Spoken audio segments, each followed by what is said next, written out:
શાળા પ્રવેશ ઉત્સવ દરમિયાન સાંસદ હેમાંગ જોશી મોડા પહોંચતા વિદ્યાર્થીઓ અને વાલીઓ રાહ જોતા રહ્યા। વડોદરા સહિત સમગ્ર ગુજરાતમાં આજથી 23 જૂનથી 3 દિવસીય શાળા પ્રવેશ ઉત્સવનો પ્રારંભ થયો છે।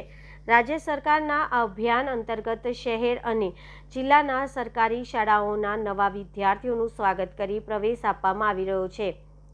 વડોદરા શહેરની વિવિધ શાળાઓમાં યોજાયેલા પ્રવેશ ઉત્સવ કાર્યક્રમમાં સાંસદ, ધારાસભ્ય, કોર્પોરેશનના પદાધિકારી અને શિક્ષણ સમિતિના સભ્યો ઉપસ્થિત રહ્યા હતા। આ દરમિયાન આજવા રોડ પર આવેલી સ્વામી દયાનંદ સરસ્વતી પ્રાથમિક શાળા ખાતે યોજાયેલા કાર્યક્રમમાં સાંસદ હેમાંગ જોશી મોડા પહોંચતા વિદ્યાર્થીઓ અને વાલીઓને રાહ જોવી પડી હતી। મળતી માહિતી મુજબ સવારે 8:30 વાગે કાર્યક્રમ શરૂ થવાનો હતો।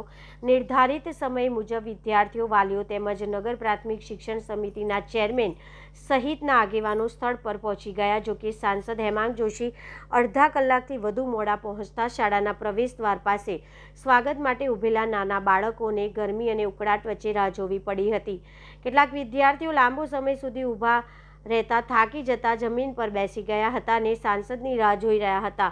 ઘટનાને લઈને વાલીઓમાં પણ ચર્ચા જોવા મળી હતી। આ અંગે સ્પષ્ટતા કરતા સાંસદ હેમાંગ જોશીએ જણાવ્યું હતું કે તેઓ અગાઉ શ્યામાપ્રસાદ મુખર્જીની પુણ્યતિથિ નિમિત્તે યોજાયેલા કાર્યક્રમમાં હાજરી આપવા ગયા હતા, જેના કારણે અહીં પહોંચવામાં વિલંબ થયો હતો।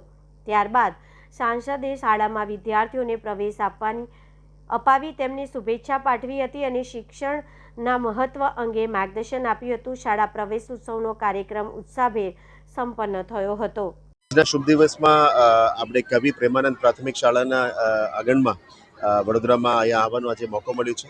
આપ જાણો છો કે આજે ગુજરાત રાજ્ય સરકાર દ્વારા શાળા પ્રવેશોત્સવની આયોજન કરવામાં આવી છે। આ નિમિત્તે અત્યારે વડોદરા ખાતે અમે કવિ પ્રેમાનંદ પ્રાથમિક શાળા, જેમાં લગભગ 1600 બાળકો તમારી બાલવાડીથી લઈને કિન્ડરગાર્ટન, LKG, UKGથી લઈને 1 થી 8 ધોરણ સુધી અને અત્યારે 9 થી 10 ધોરણ સુધી પણ અત્યારે ભણી રહ્યા છે। વડોદરા મહાનગરપાલિકા સંચાલિત અને વડોદરા શિક્ષણ સમિતિ સંચાલિત આ શાળામાં આપ જોઈ શકો છો કે આપણે નાના ફૂલકાઓને અત્યારે અમે એડમિશન કરાવીએ છીએ। એમની ફ્યુચર બ્રાઇટ રહે અને જે રીતનું આપ જાણો છો કે શિક્ષણ વધે એટલે આપણે સ્વાસ્થ્ય વધે અને આપણે આર્થિક પરિસ્થિતિ વધે, ઘરમાં રોશની વધે। આ બધા આગળ લઈ જવા માટે પ્રાથમિકતા આપણે શિક્ષણમાં જ આપીએ છીએ।